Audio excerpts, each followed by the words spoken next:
Монгол Улсын ерөнхийлөгч хөрөлсөх налахт өргөтэй ажиллаж төрийн тэргүүний бодлого үйл ажиллагааны хэрэгжилт болоод санаачилсан хөтөлбөрүүд хуулийн төслөө танилцуулжээ. За налахт өргийн хувьд аялал жуулчлал, аж үйлдвэрийн салбартаа түшгэлсэн хөгжлийн төлөвлөгөөг боловсруулаад байна. Харин налахт өргийн иргэдийн хувьд улс төрчдийг хариуцлагатай ажиллахыг шаардаж амлсан бүтээн байгуулалтуудаа хийхийг сануулжээ.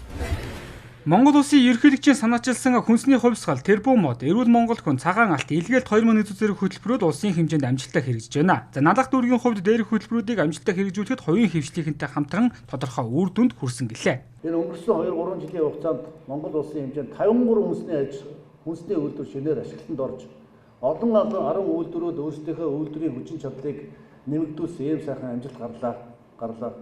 За налахт өргийн хувьд тэрэлжийн байгалийн зохицуулалт газар болоод аж үйлдвэрийн салбаруудаа хөгжүүлж жижиг хот болох зорилтыг дэвшүүлжээ. Түүнчлэн боловсролын салбарт онцгойлон анхаарч дүүргийн хэмжээд ерөнхий боловсролын сургуулийн бүх сурагчдыг англи хэлтэй болгох хөтөлбөрийг хэрэгжүүлж байгаа юм байна. За мөн ерөнхийлөгчийн илгээлт 2100 хөтөлбөртөө уялдуулан хүүхэд багчуудынхаа гадаад хэлний боловсролыг анхаарч эффекта буюу англи хэлний хөтөлбөрийг 10,000 хүүхдүүдэд хэрэгжүүлж байна.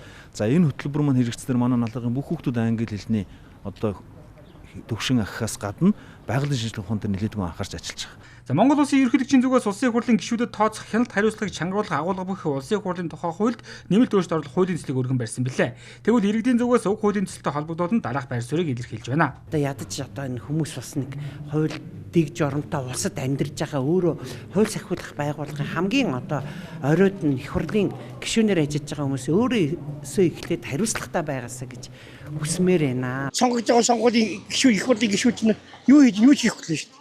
Тухайд гартаас сайхан хамт өгөөл байхгүй одоо. Өөр хувийн хайр ашиг утцсан хэн дуртай нь юу хийж болдог ард түмний хүндлэгээ байсан юм шүү дээ. Тэднийг гаргасан тэд нар биднийг хүндлэх ёстой байж тэднийг хүндлэхээ болж байгаа байхгүй юу? Эрүүл татах нь зөв. За улсын хурлын тухай хуульд нэмэлт өөрчлөлт оруулах ерөнхийлөгчийн өргөн барьсан хуулийн төслийг өчигдөр төрийн байгуулалтын байнгын хороо дэмжсэн бол маргааш улсын хурлын чуулганаар цаашид хэлэлцэх хэсгийг нь шийдэх юм а.